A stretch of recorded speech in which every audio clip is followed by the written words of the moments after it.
hello, ACE conference attendees. We're so glad that we've been invited to attend today to speak to you through Ms. Lindsay Robinson here at the Child Care Central location. We have enjoyed teaming up with them in the past for numerous things. So although this is our first recorded session with them, we do enjoy working with them. Let me introduce our team. So I am Michelle Brashear. We have Michelle Persons, who will be coming in a little bit later. And then the third team member is Debbie Madry. She's not here today, but she does attend a lot of our other workshops. And we are your parent-to-parent Huntsville team.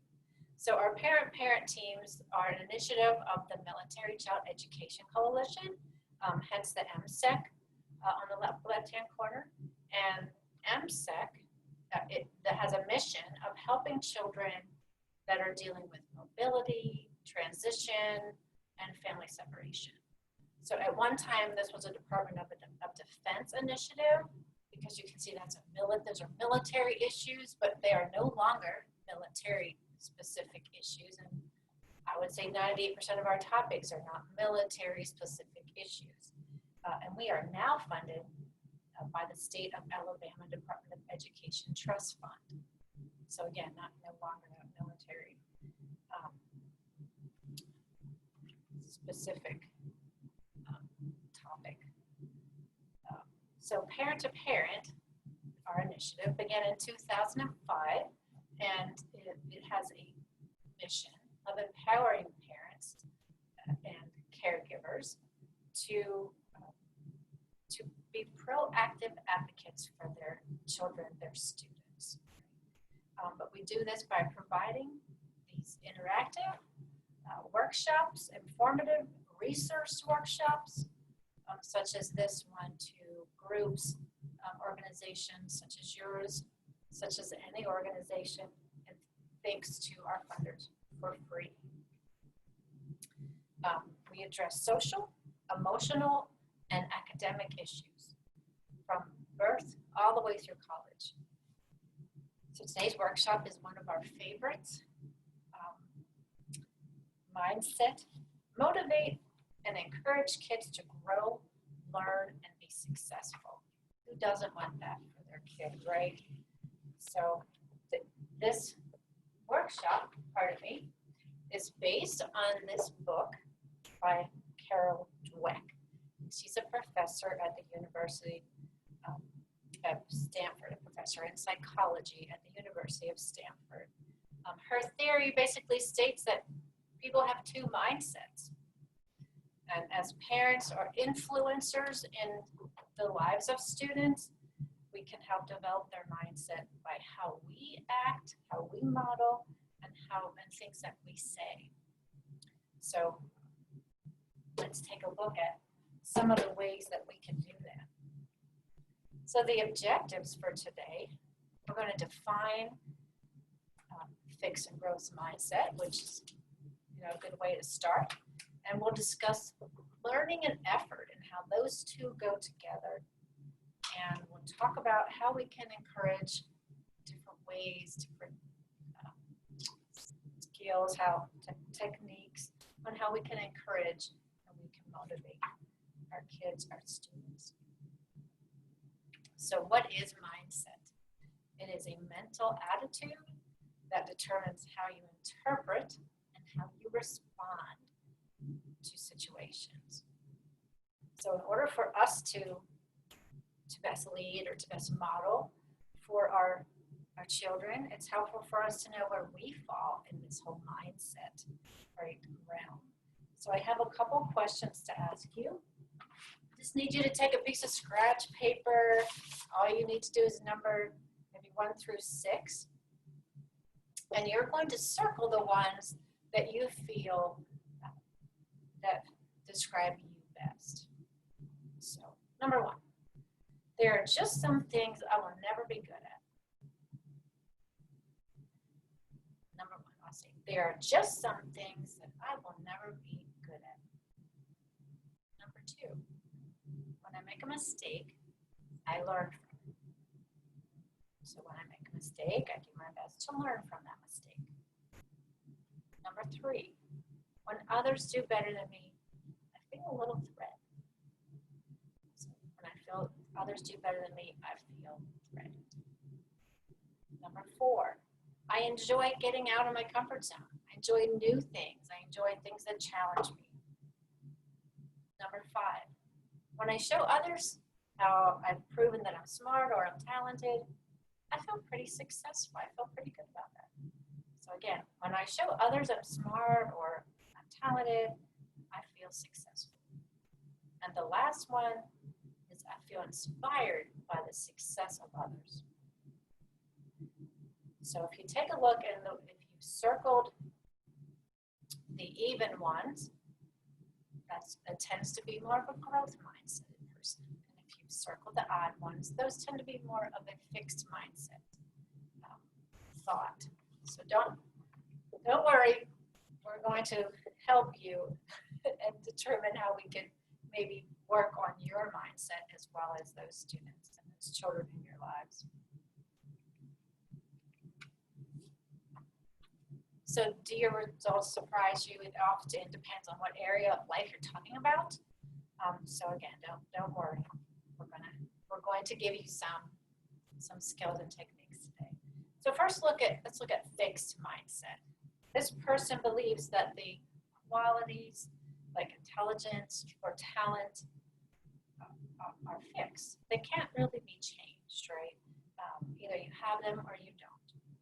The abilities are based on your inherent nature and they cannot be changed. These people tend to spend a lot of their time documenting their intelligence, improving their intelligence or their talent instead of developing it. So they tend to stick to those things that they are really good at.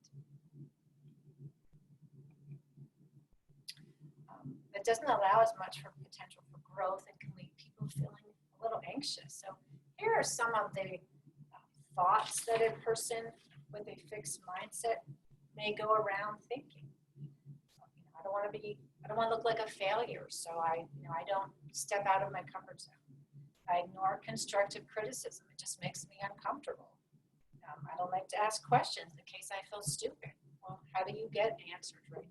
You have to ask the question. And I give up easily. Do you hear people in your life saying these out loud, or how about your own inner thoughts, right? I think we all may have these occasionally. Well, let's take a look at the growth mindset. You may be surprised. This may be more of what you are feeling. So the growth mindset is they believe that the abilities that you have can be developed through learning, through dedication, and through effort and hard work. So this view creates a love of learning, right? They know that learning is going to get them to where they want to go, and it fosters resiliency. That is essential for some of the accomplishments that people are going to need to make in life. So let's look at some of those inner thoughts. So opposed to the last one, right? This person says, I want to learn from criticism. Bring it on. What can I do to make it better? I find lessons and inspiration in other people's successes. So if they did it, I can do it. So these people practice and use strategies to improve. They like to try new things, and they see mistakes as learning opportunities, not failures. So they know learning is a process, and mistakes are a necessary part of that learning. So here's, again, some comparisons between the two, the fixed and the growth. So a fixed person, when they're looking at effort, says, you're just not smart enough. A growth mindset person will say, effort helps me reach my goals. A fixed mindset would say, you either have a skill or you don't. A growth mindset is you earn those skills, you develop those skills through effort. So as you can see by what's up here, there's definitely a difference in how this mindset differs when looking at different challenges. So do you think it's possible to have more than one mindset? I think we kind of alluded to that in the beginning. we either do fall more to a growth or more to a fixed mindset. But it's usually depending upon the topic that we're dealing with. I know for myself, taking on new things, learning new things is okay. I returned back to school for the I don't know how many umpteenth time as an adult because I do like to learn. However, when it comes to moving, I have a very fixed mindset. I do not like to move. But anyway, that's just an example of the differences of where you can have a mindset that isn't always the same, is not set for everything. So let's see if we can help look at how we can look at things in more of a growth mindset. Well, let me ask you this real quick. What do you think is more common, a fixed or a growth mindset? So typically, it's the fixed mindset. It's kind of the default, right? It's a little bit of the easier road to take. But it doesn't mean that that's a set mindset. Anyone can change it, again, with the techniques that we'll be talking about today. But it's also interesting that mindsets in children can be evident as early as 3.5 or 4 years old. So you have those kids that maybe when they're little, like, I can't do it. Or you have those kids, let me try it again. So we, as influencers in their life, need to encourage them to be the, you're going to try, we can try it again, don't give up. We are a very important influence in the lives of these children. So let's look at learning and the fixed mindset, right? So as parents or as influencers, we really want to do a good job, right? We're out there to be those encouragers. However, sometimes without even realizing it, we are saying things with a fixed mindset. So these kind of surprised us. I know our team, when we started doing this workshop years ago, looked at this and said, oh, those are some of the things that we've been saying to our own children who are now grown. Because we say these things with the best intentions, because we want our kids to have a good self-esteem, right? So listen to some of these statements. So, you're so smart and you learn so fast. Or how do you think a kid will take that? So what a child is really hearing is, if I'm not learning something quickly, maybe I'm not as smart as they think I am.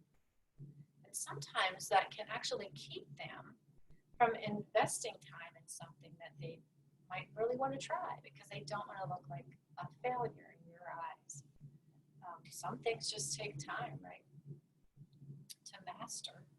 Sports, music, calculus for some, definitely medicine, right? We want our doctors to not give up. We want them to keep learning and keep trying. So it doesn't make us less smart to take the time to learn.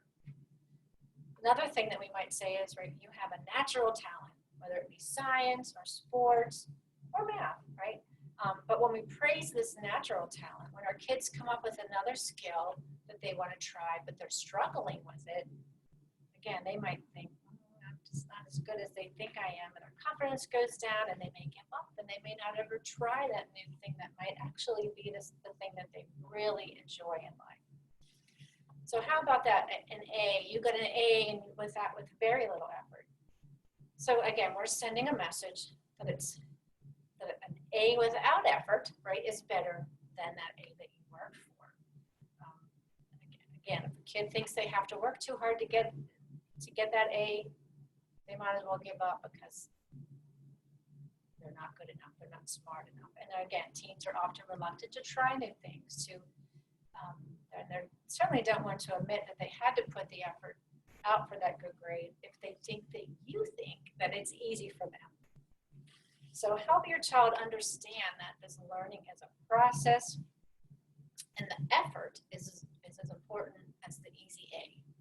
So sometimes an easy A just means you already knew it, or perhaps it's a topic that you were really interested in and you paid extra special attention to, and you were able to grasp it a little bit better.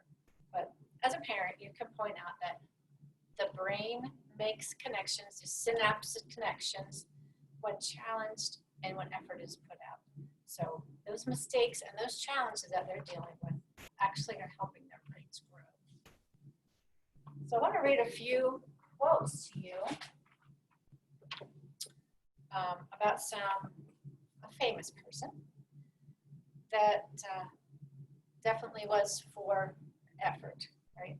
Some people want it to happen, some people wish it would happen, and others make it happen. And talent wins games, but teamwork and intelligence wins championships. And I've failed over and over and over in my life, and that is why I succeed. And that was Michael Jordan, who in high school was not picked for his varsity team and kind of wanted to give up, but instead he concentrated on those basic skills and continued to improve. Good for him. He got a lot taller and he grew to, I think, 6'6".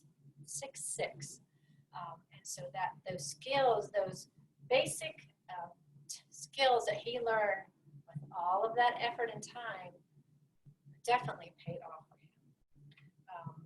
Elvis Presley was another one that you don't necessarily think of being, you think of him being a natural, right? Well, when he was in high school, he failed music.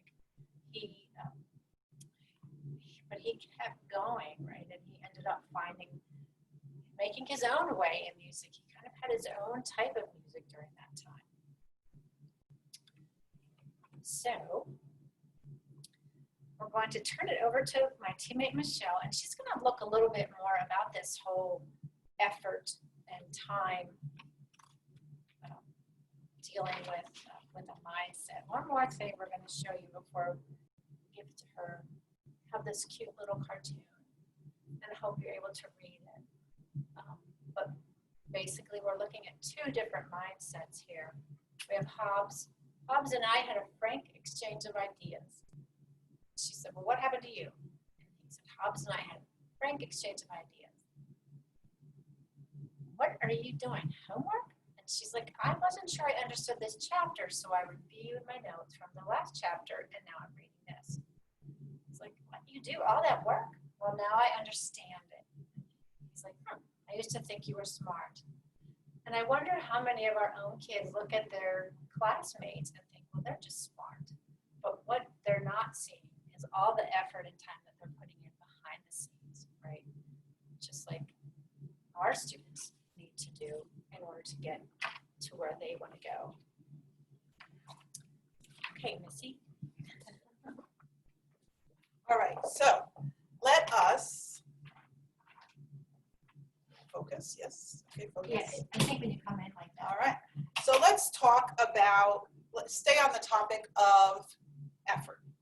When we look at low effort from both mindsets, it helps us understand why some students put in effort and others don't. Students with a fixed mindset find excuses and they rationalize the lack of effort. Effort can be difficult for any of us, and we as grown-ups know that sometimes we don't really want to put in the effort, right? Sometimes it's really hard for us. Same with kids, right? And we're models, so we need to make sure that we're setting the right stage. And we naturally tend to put effort into things that we like to do, right? So just as an example, I like to read. So I always get like a stack of books from the library, and I'm always reading in the living room, and I'm trying to set that example. Unfortunately, my son doesn't like to read. I am setting the role model, but it's just not in his value, and he prefers math, which is great. But we all have our different strengths and weaknesses, and we need to be the role models for our kids that growth mindset means taking the chance, okay? Because we don't always want to be in our comfort zone. Staying in your comfort zone means that you are not growing.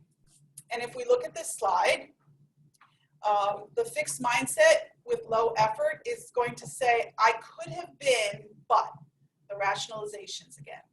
But with the growth mindset, the people who have low effort but are trying to be growth mindset, they can't even imagine having the chance to reach a goal. Okay? So if we think back to the cartoon with Calvin and his friend, with the growth mindset, you want to learn and you want to give your all to get over any of those hurdles, even if it's extra work and even if you stumble along the way. Now with high effort, what is happening? With high effort, when we guide our children to look at a situation with the growth mindset, we can help them motivate themselves. So we want to have those internal, intrinsic motivators. And we need to readjust our perspective. Kids need to know that many skills like reading and riding a bike, these things don't just happen, right? They take time, effort. We start with our ABCs. If we're looking at reading, we start with our ABCs, right? And then we learn how to put the ABCs together into a word. So I know that CAT is cat. I put them together and it becomes cat, right? So we started with our letters, then we go to words, then we go to sentences, then we go to paragraphs, and the rest is our ability to read. The same with a bicycle. So we start with training wheels, and then we go and we learn how to balance, but it takes time and it takes effort and it takes patience and it takes getting back on the horse when we fall down. And we need to tell kids and praise them for this effort, and so that they are self-motivated to try harder and persist. However, there's always a caveat, right? The caveat is that we need to be careful about offering empty praise just because we want to have these kids feel good. But a common misunderstanding of growth mindset is that people think it's just about effort. And we can't just say, great effort, you tried so hard, because then the kids might think, well, I tried really hard, but I still failed. And then where does that leave them? So here's an example. I can stare at an algebra problem. I'm sorry that we keep going back to math, but a lot of people struggle with math. So I'm staring at an algebra problem and I'm trying really hard over and over and over, and yet I'm still not getting it. So in this example, I'm putting in the effort, but I keep making the same mistakes and I'm getting terribly frustrated. So what does this tell us about the fact that not all effort is equal? We need to know that it's important that the right effort is put forth and that practice will take us to the place that will help us learn and grow. So effort, according to Dr. Dweck, is that effort needs to be deliberate and focused. A large point that we want to make is that children know that if they didn't make progress, and by praising them, the meaningless words are just a consolation prize. So everybody knows there's a lot of controversy about when kids are getting participation trophies, right? And everybody gets, you were in soccer, even though you sat on the bench, you're still going to get a participation trophy, right? Well, that gives kids a sense of just it's just not a good motivator. It's just not. And they know that. So we have to make sure that we can tell kids that they can do better. We want them to thrive on setbacks and challenges on their way. Because what is that going to help? It's going to help them with their resiliency, their coping skills, their confidence, and their competence. And if they're stuck, we want them to know that they can redouble their efforts by using effective strategies. We don't want them to go to ineffective strategies. We want them to go for effective strategies. So what kind of strategies can we offer our kids?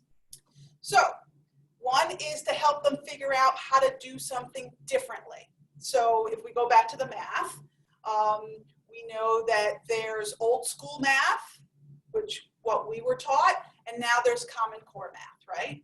So we're teaching now the Common Core, but what if that child's brain just isn't getting it, right? Well, we say, all right, I learned something different. I learned it this way. And you tell them the other process. And sometimes by going through the old process, the new process might spark something, and then they can put it together. So we're giving them alternatives. Also, there are resources out there. So sometimes we can't do it all ourselves, and kids need to know that they're not living in a bubble and they're not all alone. There are people who always want to help, especially in these trying times. There are so many resources available for us, and people are giving us more and more things and activities online where we can go and reach out. YouTube videos, Khan Academy, Khan Academy has great tutorials. Tutor.com, if you have a library card, you can access tutor.com through your library for free. There are so many things. Reach out to the library. There are places, there are people who want to help.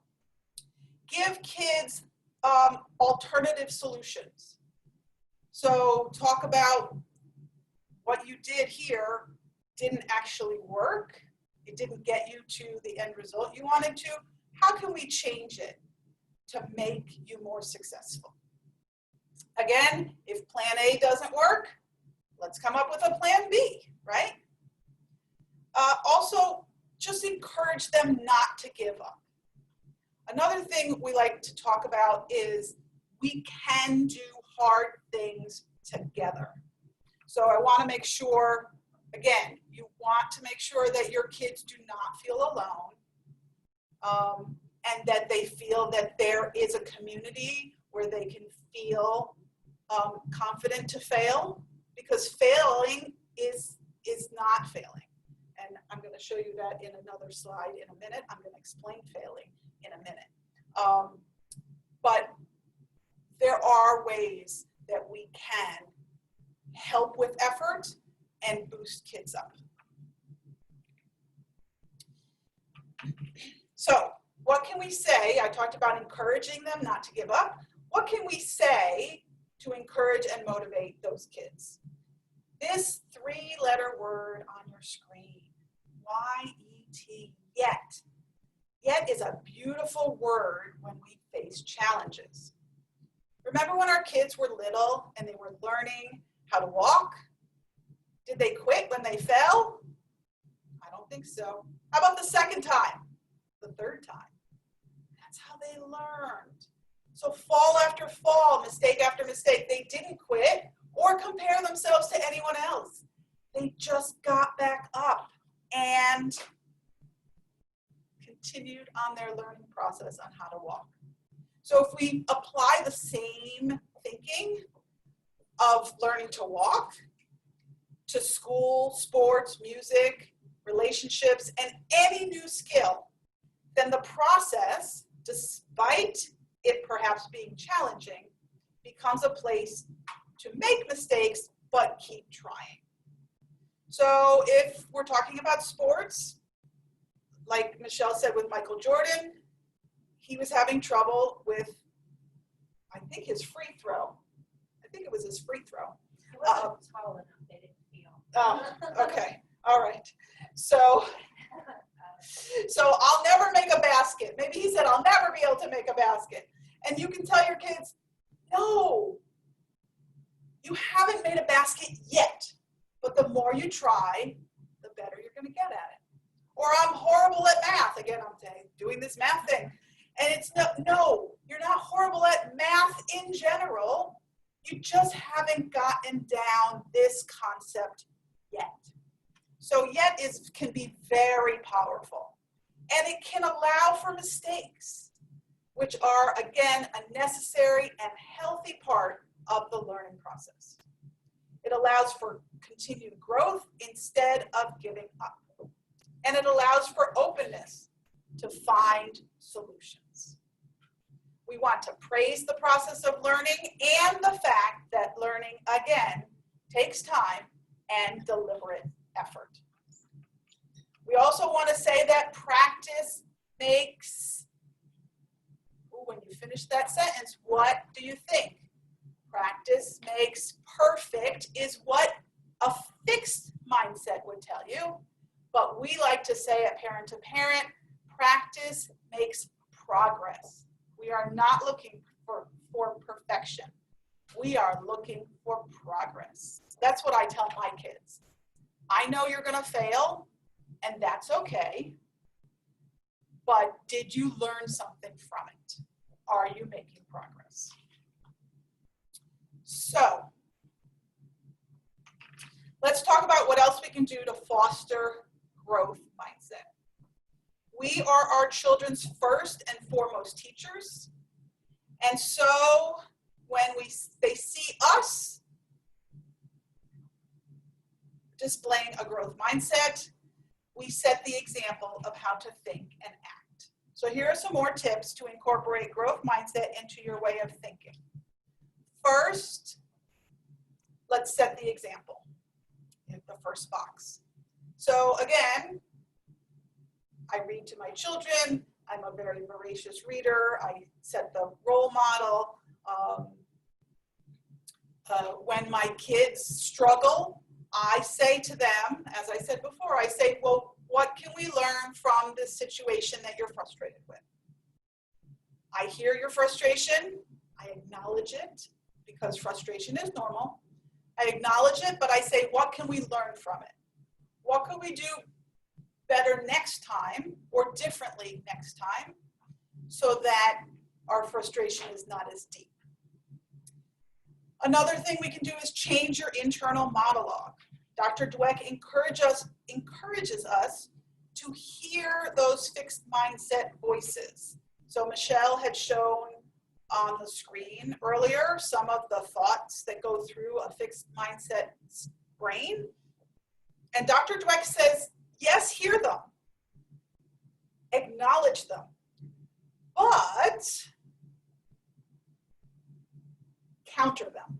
So when you hear a voice that says, are you sure you can do this? You're going to fail. Take a step back and counter those doubts with the growth mindset thoughts like, I'm not sure I can do it yet, but I think I can try to learn to do it with some time and effort. And encourage yourself and those that you care for that even though they're afraid to fail, that is what gets us moving forward. Also, you have a choice. What does that mean? So sometimes we forget that we have a choice on how we interpret challenges and how we interpret setbacks and criticisms in our lives. Are you going to take it deep in your heart and dwell on it? Or are you going to use it as a learning experience and let it roll off your back and keep you motivated to try harder? Help kids understand that they have the power to change a setback through trying different strategies or putting in more effort. When we reframe our challenges, they become opportunities to stretch and grow. Criticism becomes feedback on how we can do better next time. And finally, try a different learning tactic. We all have different brains and we all learn differently. So if we try and don't get it, it doesn't mean we should quit. Instead, if you see a child struggling or if you yourself are struggling, try a different method to help them understand better. Or take a break. Sometimes we say when we take a brain break, it helps us refocus. I know that when I am trying to focus on a specific project, sometimes I just need to walk away, take a little walk, even do the dishes, gets my mind off of what I was doing, and then I can go back to the project and finish it up. So do you guys know of any different methods that can help kids learn? Think about it for a minute. How about, as we talked about before, the video tutorials? I know a lot of people are trying to do it yourself things at home and not trying to have extra people come into their houses, so they're trying to do their own things. And people are going and learning how to cook better, how to fix the drain that's clogged. There are so many resources online on how to do new things. I'm trying different quilting patterns myself and trying to mix it up and not do the quilts that I always do a little bit of a challenge and try something different. Manipulative. So sometimes when kids are having trouble with a concept, you can use puppets to explain it. You can use blocks if you're doing math concepts. You can use crayons or marbles or whatever it is to make it more concrete and they can touch it and see it and feel it. Look towards tutors, look towards experts. I also like to look towards,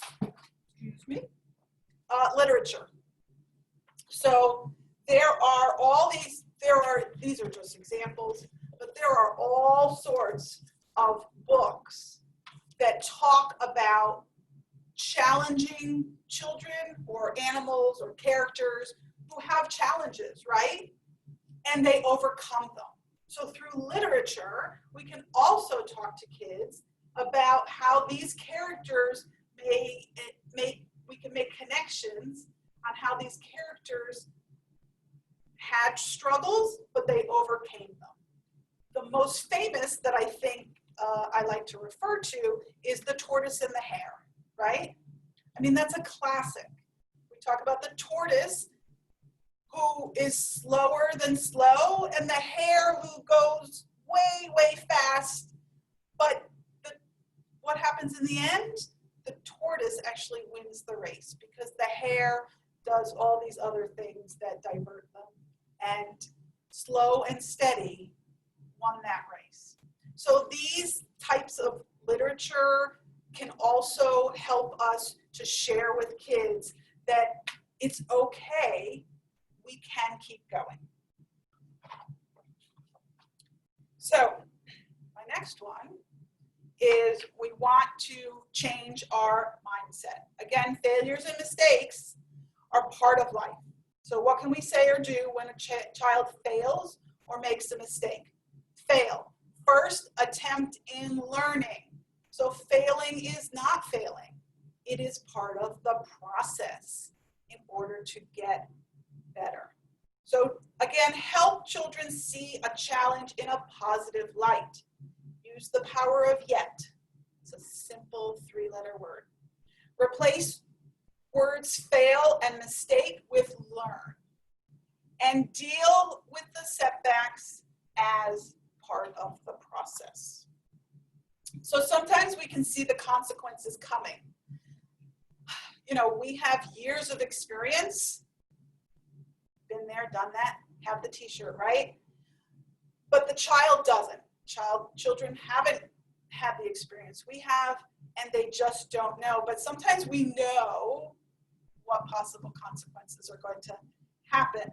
And sometimes we can nip it in the bud, and sometimes we just have to let the kids deal with those natural consequences. As an example, a child tries to finish a big project. They were given maybe 2 weeks to do a project, and yet they do it the night before. Well, you know what's going to happen, right? It's not going to be that great a project. Possibly the grade won't be what they had anticipated. So how can we help kids benefit from our past experiences? Help them learn by taking a step back and analyzing what happened.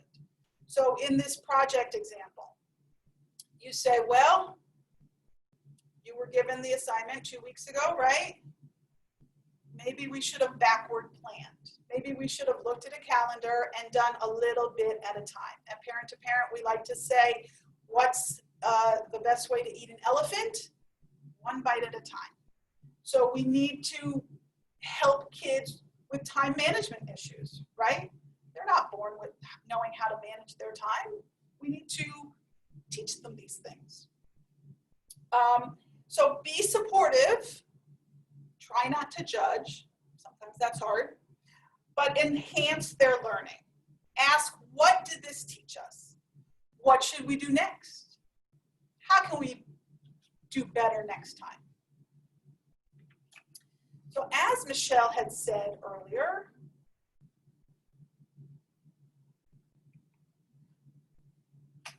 none of us has a growth mindset in everything all of the time. We all have a mixture of both mindsets, and as we've talked, I'm sure you've realized where you are on the mindset spectrum.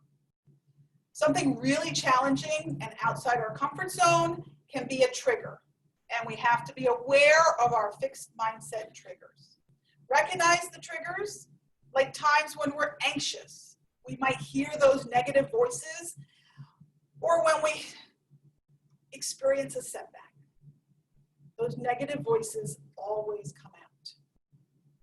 But we need to be aware and make sure that we're switching our mindset and working on adjusting when necessary. Think about workarounds, think about reframing, think about being positive. And over the time, as you encourage yourself, as you encourage others, you will notice how you're able to stay more in the growth mindset than in the fixed mindset. And you will start to look forward to things that are more challenging and going after activities where you can learn and grow. So we have shared a lot of information today, and we hope that you were able to take away some good ideas to help you in the future. We would like to thank the State of Alabama Education Trust Fund for making today's workshop possible. And of course, thank you for your time. We do really appreciate you spending time with us today. And we hope that you got something out of it. We also, if you would like, just to know, Parent to Parent Huntsville is on Facebook, and we put up all sorts of resources in the community and across the country, different things we always find. We just put up actually the other day something about growth mindset and just reminders that we're going through some hard times and we can do it, and we can do it together if we reach out for others and support everybody. So like us on Facebook, we also have some virtual workshops that we do on our own, and you can come and join us for those as well. Once you view this, I believe the people at Child Care Central will be sending us your emails so that you can receive. We have a lovely resource that we would like to send you that just gives you some reminders about what we talked about here today, and also to give you the opportunity to help us out perhaps and do our short survey. This survey is used to make ongoing changes and improvements and we do value your feedback. If you could take the 2 to 3 minute survey from our parent corporation, Military Child Education Coalition, we would so appreciate it. And as an incentive, everyone who completes a survey is entered to win a $25 Amazon gift card. When you are asked, our team is HSV, just like the airport, and this workshop number is 055. Again, thank you so much for your time. Keep on motivating and encouraging your care, those under your care, and yourself. Be good to yourself. Give yourself and everyone around you grace. These are trying times. We have to go in with growth mindset. We can all do better and be kinder. Thanks so much for your time.